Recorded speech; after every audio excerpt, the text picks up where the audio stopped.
Hello, dear audience. I think I'm not late. Wait, hang on. I just realized something startling. I still only have one subscriber. Huh. If you're that one person, put your feet up and get comfortable. This story is for you. It's about a young woman named Sarah, a hopeful move-in, a single reasonable accommodation request, and how one small denial turned into an epic fail with real human costs. Stay with me. This one matters. Sarah had just finished college. She had a job offer, some savings, and the proud independence that comes from doing your own laundry for the first time. Responsibly, of course. She found an apartment advertised as accessible and perfect for a recent grad. Bright, central, and with a small monthly rent that fit her entry-level salary. The unit was on the first floor, had a roll-in shower, and promised proximity to transit. For Sarah, who lives with a mobility impairment that requires a compact, removable ramp to enter certain threshold heights comfortably, this seemed ideal. On move-in day, she did what millions of renters do. She filed a simple, reasonable accommodation request. Not a demand, not a lawsuit, a request. She wrote to the rental company, attaching a letter from her physician, explaining the mobility limitation, and asking for a small, removable ramp and a minor threshold adjustment at the main entry. The ramp would slide into place for day-to-day life and be removable for renovations or viewings without harm. The paperwork was clear, respectful, and perfectly reasonable. At first, the response was the kind of bureaucratic hedging everyone knows. We'll review and get back to you. Not ideal, but not hostile. Sarah believed in good faith the company would follow standard procedures and that a short administrative review would be resolved. She scheduled movers, packed boxes, and planned her first week of adulting. If you've ever moved, you know the first week is a weird blend of hope and sock confusion. Keep the socks. They'll serve you later. Days turned into a week, and the "we'll get back to you" line became a delay. Sarah made gentle follow-up calls. She sent scanned documentation that reaffirmed the need and showed how the ramp would not damage property nor impede other residents. She offered to coordinate installation times and to pay any reasonable, documented costs for a removable, code-compliant ramp. Her tone was collaborative, practical, and calm. Instead of cooperation, the rental company's reply hardened.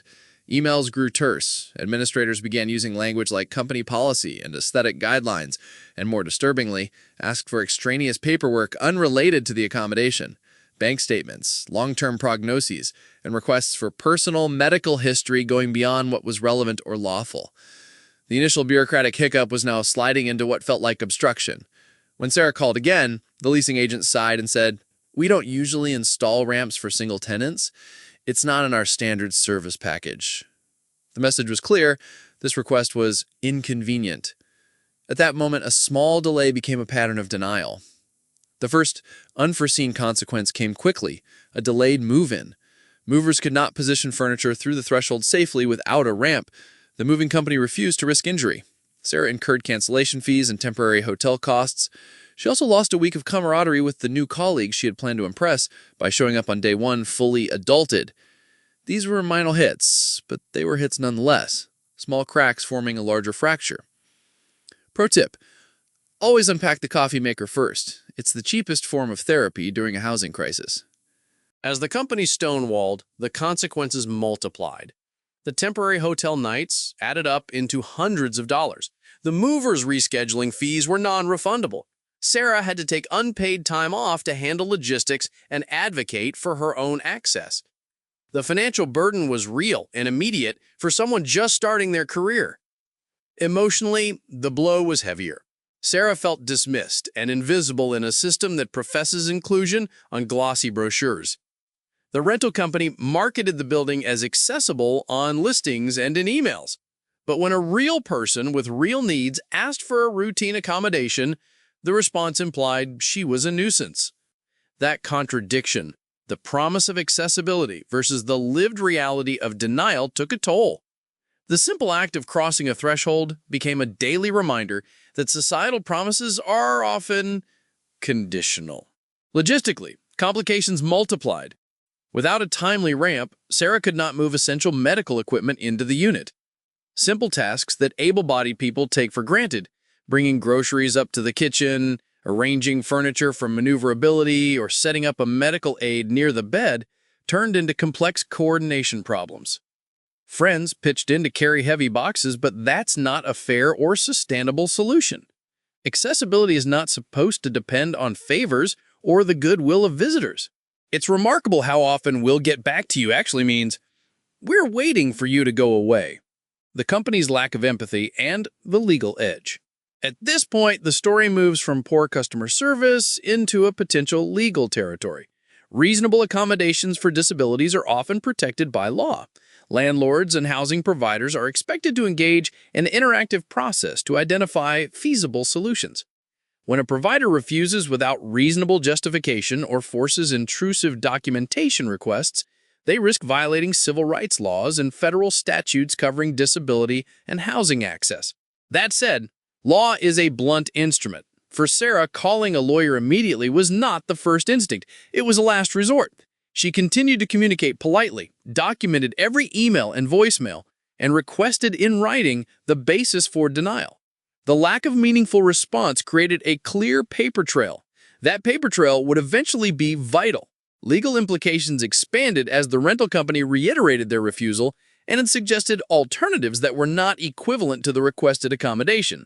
For example, offering a different unit in the building that was technically ground floor but had a raised threshold and cramped interior, or offering to move her to one of their other properties located farther from transit and much less accessible in practical terms. These options were not reasonable because they changed the fundamental benefits Sarah had contracted for and did not make her materially whole. Ethically and reputationally, the company's posture was already risky. In the digital age, tone-deaf decisions circulate fast. An organization that treats accessibility as an inconvenience invites backlash. But before the community got involved, the human suffering continued: lost wages, friends' time, and daily frustration. The cost to Sarah was accumulating both in money and dignity. The reckoning: community backlash and corporate accountability. No corporate saga moves from internal failure to public reckoning without a catalyzing voice. In Sarah's case, that voice was a combination of social media and local advocacy groups. She posted a calm, factual thread documenting her interactions, dates, emails, screenshots, and the clear medical documentation she had provided. The post hit a small but active audience of disability advocates and renters' rights supporters. It resonated because the story was so ordinary. Someone asked for help, and the system refused. Supporters amplified the narrative. An online community shared tips, asking for the rental company's public contact and suggesting a coordinated approach, a respectful yet visible campaign requesting the company to respond within a specified time. Local advocates offered to accompany Sarah to a meeting and to help her navigate formal complaint procedures with local housing authorities. The public campaign was never insulting, it was insistently practical. A company advertises as accessible, prove it. As media interest grew, the company's social channels started receiving messages and public questions. Fingers typed polite but firm messages: "We'd like to understand why your accessibility promises didn't match the lived experience." The company's PR team first issued a bland statement about reviewing accommodation requests, then, as pressure mounted, attempted to present a narrative about safety and liability. Those statements read as tone-deaf to most observers. The public saw red tape where they expected human response. Community backlash took multiple forms. There were local protests. Allies gathered outside the company's leasing office with signs demanding accommodation and respect. Disability rights organizations filed a formal complaint with a local fair housing agency and offered to mediate. An influential blogger wrote a measured piece highlighting the discrepancy between the building's marketing language and Sarah's actual experience. Donors and community members started questioning whether to do business with the company. There's a reason slogans like "Access for All" look great on brochures, because they often don't account for the paperwork it takes to be decent. The company's reputation and the financial sting. Once negative attention grows, the financial realities follow. Prospective renters began asking directly about accessibility claims in public forums. Some said they would not consider living in a building with a history of denying accommodations. Local advocacy groups publicly flagged the property in their housing guides. The company faced not just moral criticism, but an actual business risk: decreased leasing interest, negative press, and potential fines or remediation costs if formal investigations substantiated the complaints. From a cost-benefit perspective, the company's initial cheapness, refusing a modest removable ramp, began to look like an expensive penny-wise pound-foolish calculation. At the same time, internal employees who sympathized with Sarah felt demoralized. Staff morale suffers when frontline teams must serve as the public face of policies that feel unjust. Retaining employees becomes harder when a company's brand rests on being unresponsive to basic human rights. The resolution: a call for change and future prevention. What finally broke the logjam was a coordinated approach, public pressure, formal complaints, and a mediation offer from a respected disability rights organization. The rental company agreed to meet. Sarah, accompanied by advocates, presented her request once more, emphasizing the feasibility of a removable ramp, offering to cover modest costs, and describing the real human impact of ongoing denial. After careful review, the rental company agreed to install the ramp and to revise their accommodation handling processes. Practically, this meant immediate installation of a code-compliant removable ramp, reimbursement for Sarah's documented additional costs, such as hotel nights and moving fees, a formal apology, and a public commitment to training leasing staff on how to handle accommodation requests, and an agreement to publish clearer internal guidance about what documentation was appropriate, and to create a fast track for reasonable requests that posed minimal risk or expense. They also agreed to work with the local fair housing agency to develop template language ensuring that future reasonable accommodation requests would be processed within a defined timeline. The public statement the company released was not perfect, but it acknowledged harm and committed to concrete steps.